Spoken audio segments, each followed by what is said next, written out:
A tribalist war is being instigated where it doesn't exist.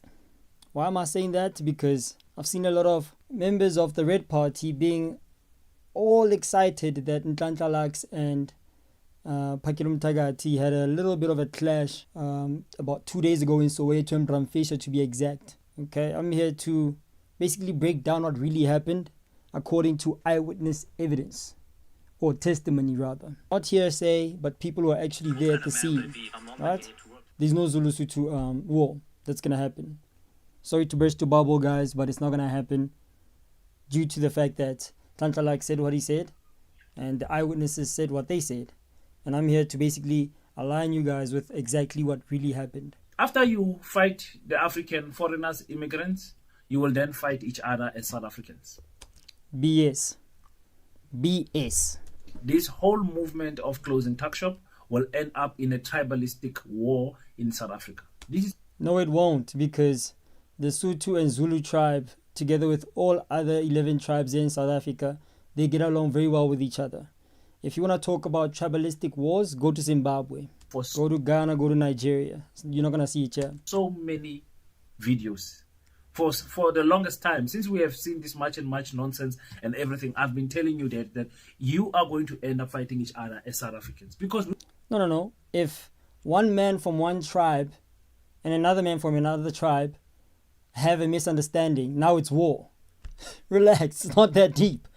If we have a misunderstanding and you happen to be Tsonga or Tswana and I'm Sotho, it doesn't mean that you and I are in war now or we're enemies now, tribalistically.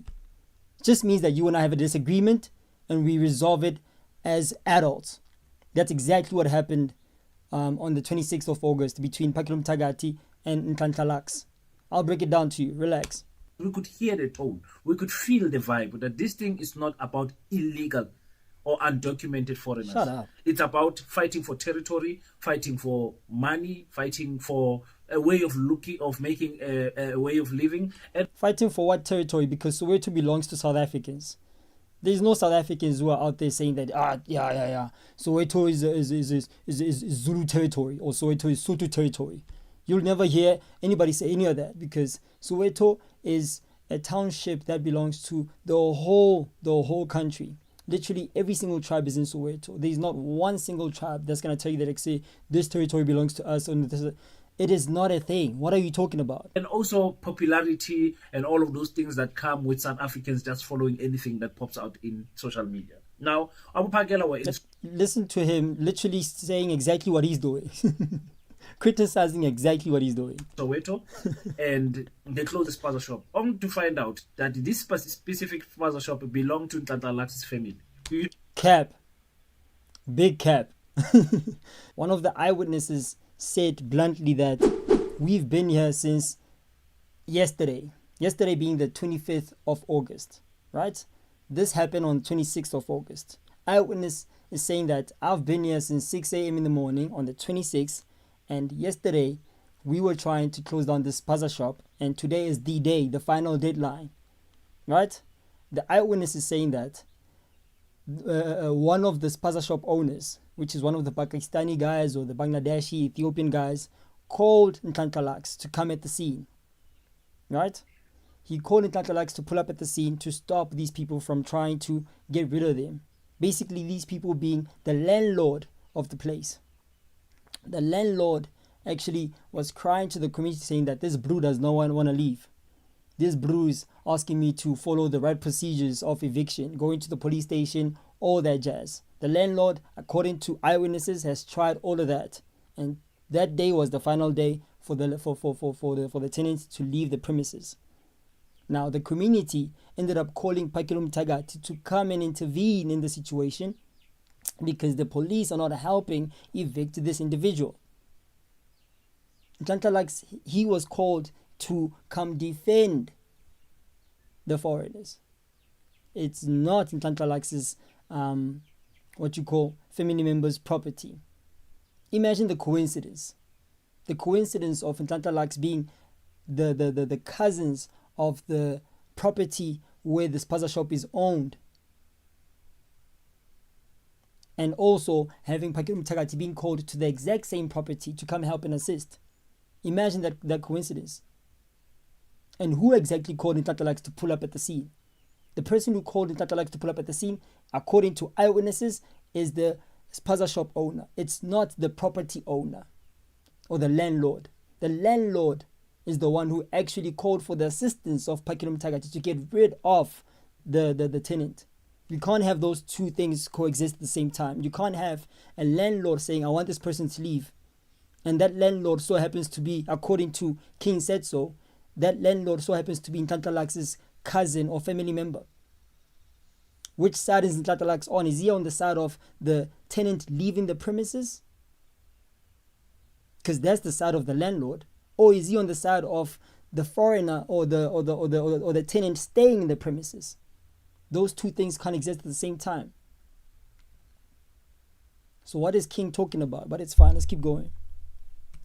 They closed the spaza shop only to find out that this specific spaza shop belonged to Nhlanhla Lux's family. Cap. Yo. As you can imagine, another hothead there in Soweto. So Mosotho Tswile, Arhanke Hoyetsahale Yalo, Molfasing Laka, Mosoweto. So he went and had an argument with Uphakela. From the clip that I saw, Phakela started and said, I'm Kulumi now in Kuluman with the police. I'm not talking to you, I'm talking to the police. And Lux said, Nagi Bualwe. So when he said that, if you are a man, you know Guti Isugil. So I want us to hear. Right? So I'm glad he said that. I'm glad that he's pointing out the fact that if one man talks to you funny and you react a certain way, then it's chai, Isugil. Right? Well, the truth is, Nhlanhla Lux didn't like how Phakelumthakathi responded to him. And so he reacted as a man. Now, is that a tribalistic thing? Is that a Zulu Sotho thing? Of course not. But of course, you know, the Red Party is going to try to frame it as a as one tribe versus the other. Oh my goodness, a Sotho versus a Zulu. It's not the case, guys. Bru was just there handling business. Phakelumthakathi arrived and he tried to handle business too. Bru interfered and said, "Say, hold on. I've been here since yesterday, so you can't pull up here and try to make it your mission to get rid of this spaza shop owner." Mind you, I watched the whole interview that Don Dadas held with Nhlanhla Lux on Don Dadas' platform. Basically, Don Dadas invited Nhlanhla Lux to come and explain what really happened. Nhlanhla Lux sat there and said that the landlord wants the tenant to leave. Nhlanhla Lux never said that the landlord is my family member. Why is King said so lying?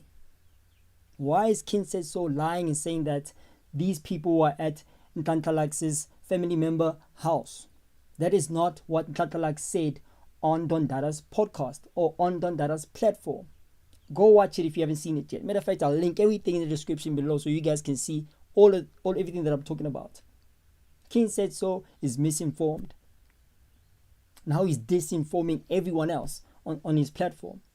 Let's get the facts straight. Nhlanhla Lux was there to also help or assist in the eviction of this tenant. Why would Nhlanhla Lux assist a tenant to get evicted at his cousins or at his family members' property? That does not. Those two things cannot happen at the same time. I'm sorry. The truth is, in my opinion, according to eyewitnesses as well, Nhlanhla Lux just didn't like the fact that this operation is being hijacked by Phakelumthakathi. From Nhlanhla Lux, exactly what is it that transpired? According to him, not to say he's right or wrong, according to Lux, what happened exactly? I watched this clip already. I think the clip that we should be playing is Nhlanhla Lux's version of the story when he went to Don Dadas on Don Dadas' platform. Matter of fact, I'll play that Shandis, but it's a bit long, so I can't even play it. I'll just link it in the description. You guys can check it out after watching this. Let me tell you what happens, just so you understand. They bring a crowd of people. Hey, we're closing the spaza, during the day. Sunset, they go, two of them. They knock. Baba, give us 2,000, the spaza will open tomorrow. It's an extortion syndicate. It's not a revolution. And this is why this thing is not supported by community. So he's going to associate extortionists with what Phakelumthakathi is doing here in South Africa. He's going to associate a criminal syndicate that's extorting foreigners or spaza shop owners to a movement that since its inception, it's been to deal with illegality here in the country, or the enforcement of immigration laws and labor laws in the country. He's going to associate two distinctly different, how do I put this, organizations. One is a criminal element to it. The other has more of a patriotic element to it. He's going to associate both movements as one thing. That is very, very dangerous and unfair. Why is he associating people who extort business owners with people who are trying to get South Africans to get their township economy back in their hands? That is extremely unfair and very, very dangerous. To this point, people by 20 or people by 10, they can't call themselves community. Soweto has about millions and millions of people. For 20 people to call themselves community. If you go in the comment sections of these videos, you'll see people from Braamfischer literally saying that, these people are lying. We are the ones who called Phakelumthakathi to come assist with the situation because you, Nhlanhla Lux, decided to deviate from the whole Abahambe movement when you left Operation Dudula. So we called for somebody else to come assist, and you just don't like the fact that you betrayed us and we found another Messiah to assist in this operation. That's what the people in the comment section are saying. They're saying that do not lie to South Africans. Do not try to frame this as a tribalistic thing, because it's not a tribal situation. It's just us literally looking for somebody who's going to help us with the situation, and you just meant that you no longer are the chosen one. I read comments the whole day, every day, on all 5-6 different social media platforms, and they all saying the exact same thing. The community of Braamfischer is saying that we want this brew to vie. Not only us, but also the landlord herself or himself wants this individual to vie. And the community says we must say close the shop. There's no community that says close the shop. Now the party is serious today. Go cousin Zakara. Final shop. And let me tell you why no one will ever close that shop. I don't care who you are. Because those people made it clear that we are under March and March and we are here to close the shop. Well, guess what? The shop is closed. If you guys haven't seen that yet, the shop is actually closed. The foreigner has been kicked out of that premises, thanks to, at least that's what the community is saying, thanks to the efforts of Phakelumthakathi, not the efforts of Nhlanhla Lux.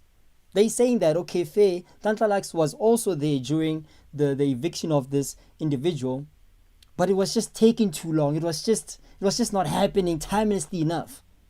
Maybe because Nhlanhla Lux was protecting the foreigner, who knows.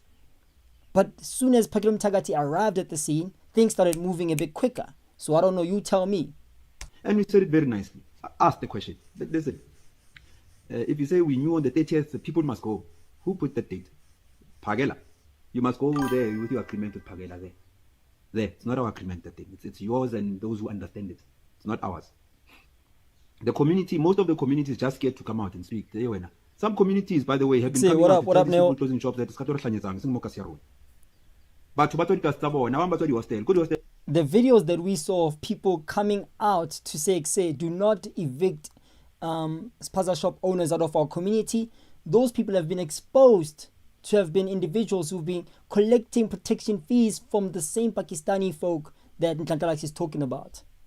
So again, the people who've been trying to stop Phakelumthakathi or March and March from putting up in their kasi to evict foreigners and whatnot, it was part of the community. Those were not community members.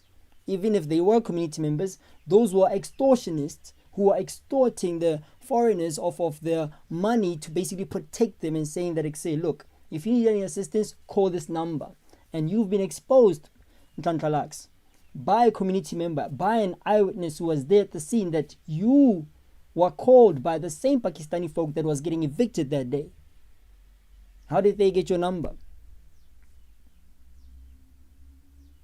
Interesting, huh? But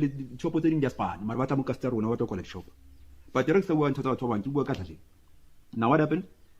At my family house, okay? These people come, yesterday they come with guns. And See? This shop is green. So King said so.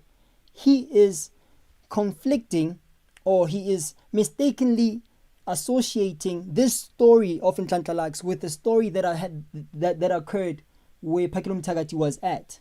The shop that Phakelumthakathi was at was blue.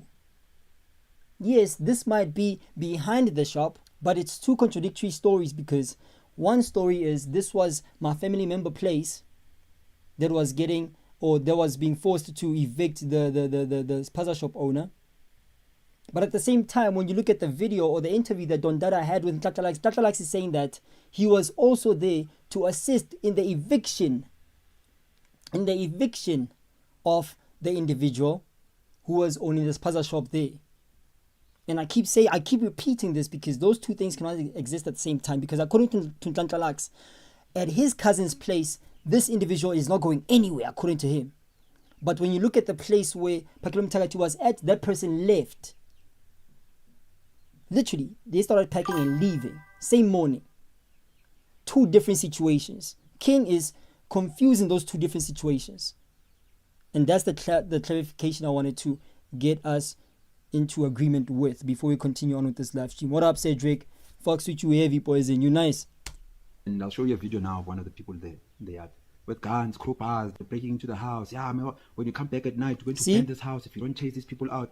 No problem. Yes, Bali. This was going on here, no problem, I'll go. Today when I arrived, I was hoping that some of them come back. They did come back. We are not here for... You saw that? So that's a green container. The property where Phakelumthakathi went to, where he had an altercation with Nhlanhla Lux, that was a blue shop. And it was not a container. It was not a container. Never mind the color, it was just not a container. Two separate situations. So this video that when Nhlanhla Lux is talking, it's in reference to his family member's shop versus the one that King Said So is talking about, which is different from where Phakelumthakathi was at. Clarity. I can't emphasize that enough, but we'll keep going regardless. Now, ladies and gentlemen, oh my goodness. This is such another story. But it's a story that I've been warning you guys that it's going to happen. I've been saying this for the longest time. Okay. Yo, King is so funny. So, one thing that is standing out for me there is that these particular foreigners who are running this particular tuck shop are legal, according to what Lux is saying. Okay, maybe Phakela will come out and say something different. They are legal. But remember, much about Gizwe, Phakela, and all of these people are not marching against legal and illegal. No, they don't want foreigners here. So, why is Brew lying, bruh? But I guess we're already used to King Said So lying, so it's fine. Let him slide. Once a foreigner says, oh no, I've got my document, Home Affairs was here, the police was here, I showed them my document, then they say, do you have 5 million to invest in South Africa? A small spaza shop like this, then they're asking for 5 million, of which we have concluded in this channel and many other channels that it is not true that spaza shops need a 5 million investment to operate. That's correct. Spaza shops don't need 5 million to invest. Salons, those are classified as small to medium businesses. Those are classified as, I almost said informal businesses. They are classified as informal businesses. So yes, informal businesses should not provide or cough out the 5 million rand investment to start up the business. So now the question is, who is running these spaza shops to begin with? Well, before the Pakistani and the Ethiopians pulled up, it was South Africans who were running these spaza shops. And they too did not have to cough up so much guap to be able to finesse these spaza shops. All they had to do was be of South African standard or of South African citizenship, and perfectly fine, you can operate. Now, the asylum seekers as well are now running these spaza shops. The refugees as well are now running these spaza shops. And legally, they are permitted to run these spaza shops. So yes, as long as you have an asylum you're an asylum seeker and you have a valid refugee permit, then you are allowed to run spaza shops in South Africa, and you do not need 5 million rand investment. Yep. Another thing, again, Lux is benefiting directly from these foreigners. It's making the other guys angry. It's making the other guys, it's driving them crazy because they want to be the ones benefiting. Lux says this is extortion, it's not revolution. They close during the day, at night they come and and want something. I cannot testify to that because I don't have evidence of that. But listen to this one. There are tuck shops open in KwaNongoma. Where Abu Phakela comes from, in KwaZulu-Natal, there are spaza shops still operating till today. There are spaza shops all over KwaZulu-Natal. They want to go all around South Africa pretending as if they have conquered this. There isn't a place where they have conquered this thing. So what's your point? It's illegal. That's why I don't want Abu Phakela to babosh. But trust me, you do. This brew hates them so much. I'm 100% sure he does. There's enough evidence online alone of incitement of violence. There's enough videos. You understand what I'm saying? But that is up to the law enforcers if they want to do something about it or not. So Lux says something that I also want to highlight, and I'm pointing out the statistics that Jacinta gave us when they made a press briefing after the 30th of June, that little march of June. Mabahambe march. This Bruce said it was a little march. He says, bro, listen to the condescending tone. He says it was a little march, man. With over 200,000 South Africans literally roaming around in the streets protesting on the 30th of June. He calls it a little march. Wow. The biggest demonstration we've seen since I don't know when. Jacinta says there was about 200 and something thousand people in the entire South Africa that came out and marched simultaneously. Yep. Now, it's not just Jacinta who said that, it's the media that said that. So we don't even know how many exactly, but according to the media, over 200,000. A country of 62 million. You can't tell me that 200,000 people are speaking for South Africa. Even if you double that number and say 500,000 South Africans marched, even if you said 1 million South Africans were marching, that is not 10% of 62 million. Later. So it's this notion of saying South Africans want shops. South Africans don't want those shops closed. I told you, if South Africans want shop closed, South Africans must stop supporting those shops. Boycott is better than marching.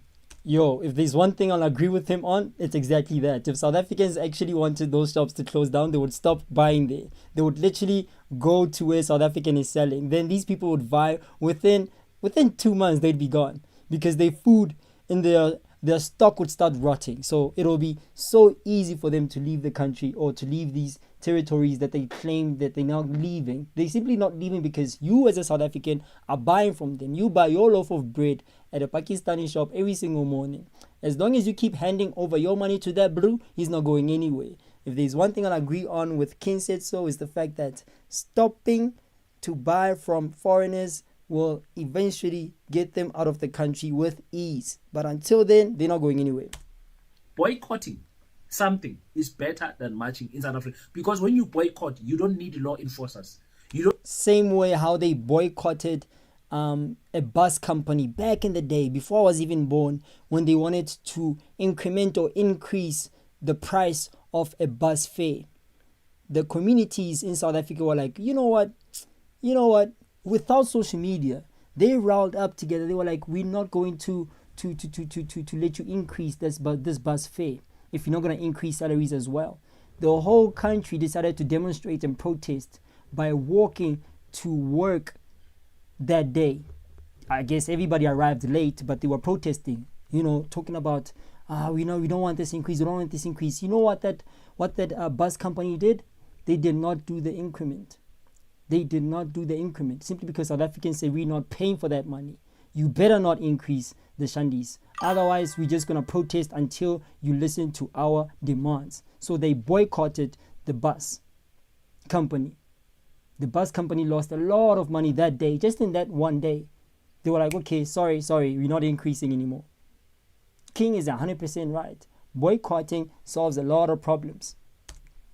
You don't need Phakelumthakathi. You don't need Justin. You don't need anyone. You just don't buy from that shop. That shop will suffer and close on itself. You don't buy from them. That is what you can do to kill those businesses. No violence, no mabahambe, no matches, no t-shirts, no nothing. Boycott is the best way for South Africans to show other people who we don't tolerate this. You know what I'm saying? So those little people who are marching about Phakelumthakathi are not representing any community. So it is millions of people. So you can't have 1,000 people in the streets and then claim that these are the community members. Let's read a few comments in the chat. Neo, what's going on? What's going on, buddy? Cedric, I see you, my boy. Neo is saying that I remember the episode of Sizoktola. That episode was handled by X, the guy from X Repo. When X visited some building where there were complaints about drugs, Lux's name was mentioned. Wow, you lying. You are lying. Lux's name was mentioned in a drug building. What the hell? Neo is saying, thanks for exposing these people. Thank you, Young King. I appreciate it. Also went on to say that now I want you to teach youth about the age of Malema, because a lot of youth are misinformed, thinking Malema fought for apartheid, while in 1990 Malema was only 9 years old. Please expose this. You already did it yourself. Now that I've read your comments, you already did it yourself. I don't have to mention it, because what you're saying is 100% correct. But it is also fair to say that he joined the struggle at a very, very young age. Okay, he did join the struggle at a young age, because till this day, Malema, one thing that he's right about is that we are still economically restrained as Black South Africans. We're still economically, deprived of the economy in 2026 as South Africans. So yes, while you are right, he's also right in the sense that he joined the struggle very, very young.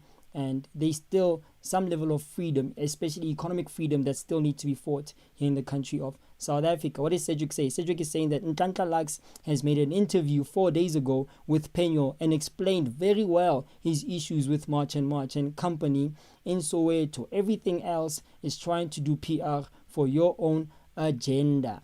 I saw that interview, and I disagree with a lot of things that he said, Nhlanhla Lux, in the interview. I guess I'll have to cover that interview in a separate stream, but for now I just want to hear what the red party has to say about this whole tribalistic thing that they're trying to instigate. So we saw the clips, we saw the angers, we saw the guns, we saw and police allow this, by the way. Police allow this nonsense in South Africa. It's the lawlessness of people carrying firearms. It's just too much in public. Carrying openly in public. Others, they are saying they're securities, others will.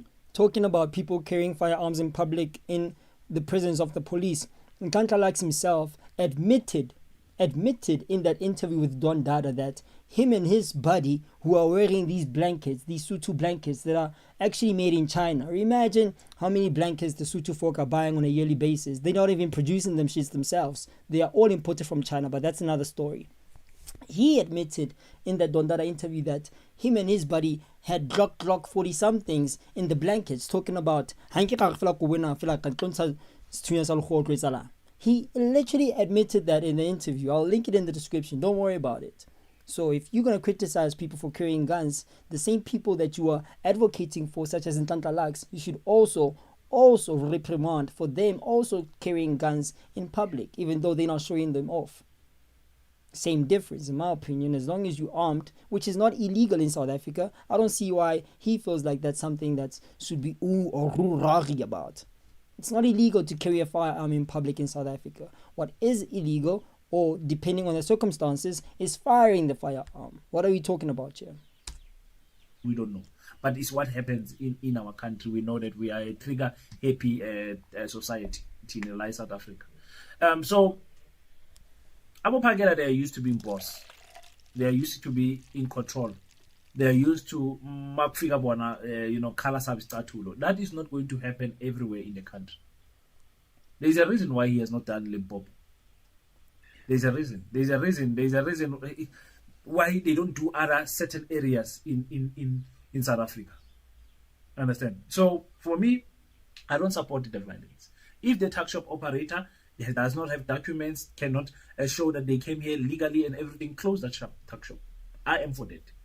That is an illegal person operating an illegal business. But if that person has got documents, it's a new story. It then challenges the theory of you guys saying you are fighting undocumented foreigners. So with the foreigners that are documented, what is it that you are arguing with them? Is the economy. I get that one also, because it is King Seso that said if there's 10 tax shops, at least 2 must be foreigners and 8 must be South Africans. You understand? So for me, I agree. More tuck shops must be South Africans. But also I have told you, it's a process. It doesn't happen overnight. We can't say we are closing all 10, 8 of them must be South Africa, 2 must be foreigners. What are you going to do to help those people run those tuck shops? Phakelumthakathi yesterday was saying no, 2 days ago was saying no, he's going to give to this specific tuck shop, he's going to give 5,000 rand of stock. Has got no idea how tuck shops run. 5,000 rand, that's the average price of a rental of a spaza shop here in South Africa. So 5,000 rand as stock is minuscule. It'll not bring any change whatsoever. It'll not help a startup. It'll probably buy maybe candy, a couple of lollies for kids to buy. But like say, a stock for a spaza shop, we need to probably budget around 45,000 to our online 65,000, honestly. Depending on the size of the shop, you know what I'm saying? So 5k is not gonna do nothing. That's 1 month monthly rent. You feel what I'm saying? So that is not sufficient. 5,000 rand. His grocery is not 5,000 rand. I'm sure. His grocery in the house is not 5,000 rand. As a Zulu man, it depends how many kids he has. 5,000 rand will last you 2 days, 3 days at most in a big community. That's nothing. You are buying nothing. 5,000 rand, you must take at least 1,500 to put in there for the food, for electricity. Tell me what you guys picked up from this fight of Lux and Phakelumthakathi. Right. So in conclusion, as I tell you guys what I picked up from this little scuffle between Phakelumthakathi and Nhlanhla Lux is that, also according to eyewitnesses as well, is that Home Slice was merely there because he was called by the Pakistan or the shop owners. Lux was called by the Pakistan or shop owners. Phakelumthakathi was called by the community because it's been a thing that they've been trying to resolve for a long time. The landlord has been trying to evict this shop owner to no avail. And that's why Phakelumthakathi went to the scene to go intervene and try to sort it out. It just so happened that Nhlanhla Lux was there as well. Maybe Phakelumthakathi didn't know that Nhlanhla Lux was involved in the whole situation. But boom, when he got there, he was already there. According to Nhlanhla Lux, the situation was already resolved. The police had already explained to the landlord and the tenant that say, we are here to assist or facilitate the eviction of this individual. Because it's been a process that's been, being cooked for a pretty long time. Now, Nhlanhla Lux was there simply to make sure that the situation happened or was being handled in accordance with the law. Right?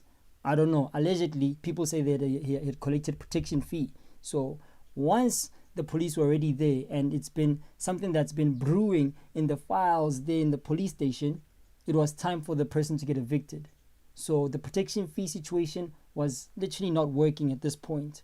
Now, when Phakelumthakathi pulled up in the scene, Nhlanhla Lux was telling or trying to explain to him, according to what he said at the Don Dadas interview, that I was trying to explain to these brews that this situation is already resolved. What are you guys doing here?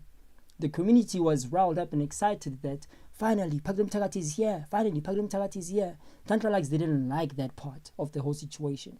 He didn't like that at all because he felt like the situation was being hijacked, according to my analysis, by Phakelumthakathi and his team.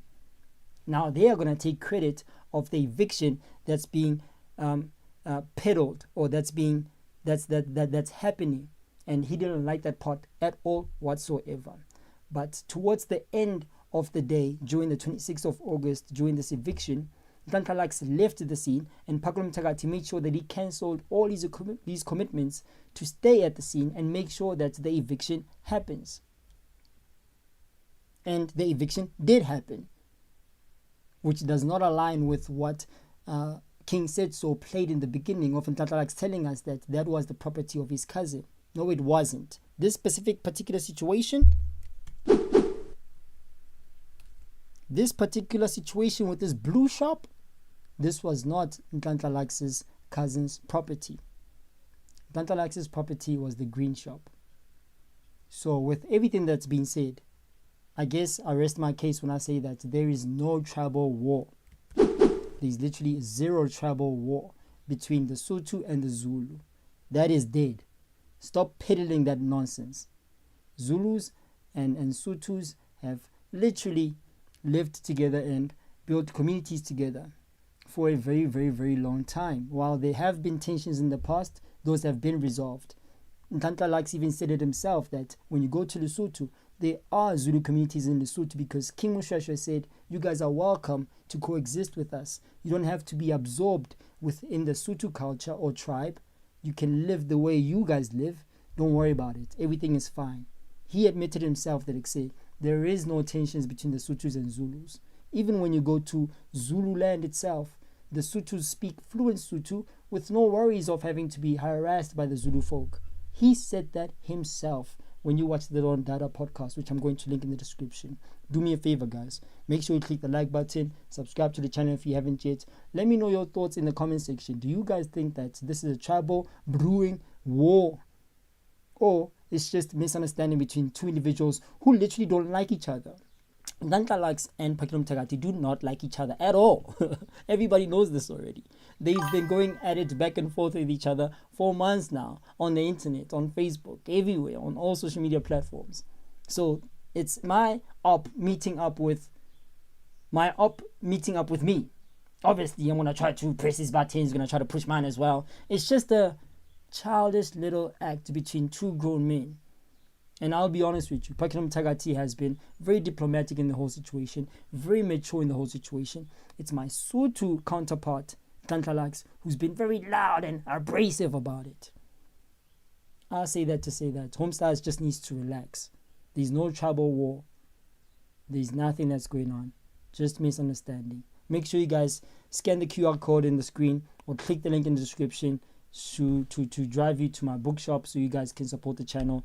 I'd really appreciate it. Without any further ado, catch you guys on the next live stream. It's short. And let me read the live chat first before I leave. Quickly. They were saying that I was a fool when I tell King said so that before Somalians came to South Africa, our forefathers were the ones pushing spaza shops. Then invasion started as the Somalis took over by prison. Right?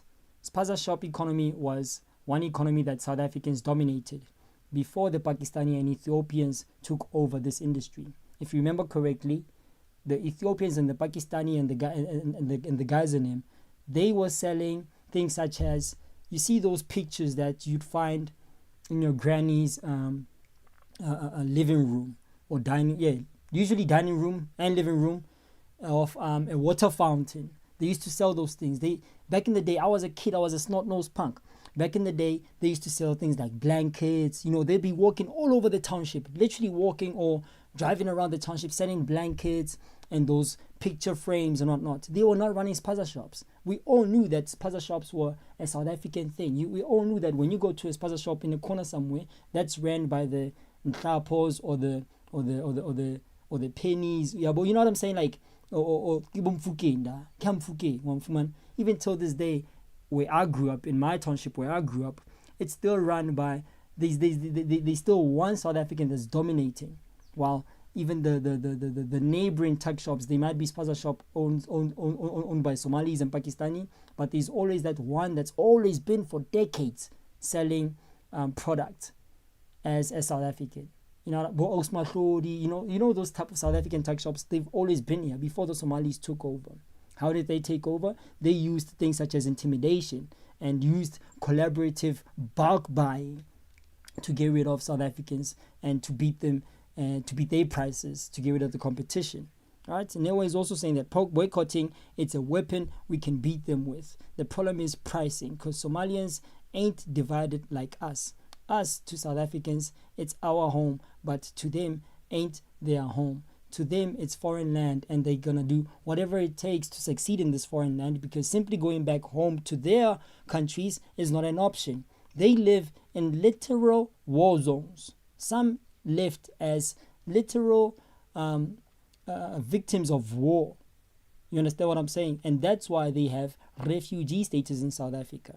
We could argue the fact that why are they all coming to South Africa, but the truth of the matter is some of them literally came here because they are running away from war-ridden territories that are literally being sought after by different tribes. There's tribalistic wars in these countries as well. So I get why they are able to run these spaza shops using these asylums and refugee permits. It does make sense.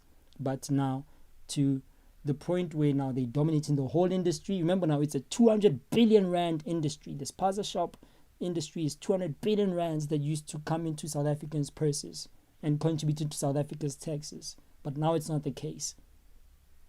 Anyway, let's not make this live stream too long. I want to set up the next stream. So Neo, Cedric, all the guys that have been contributing in this live chat, appreciate it. Catch you guys on the next one. Before 6 p.m, I'll have another stream riled up. So might as well click the bell notification so you're notified when we upload to the next live stream. Appreciate it. It's true.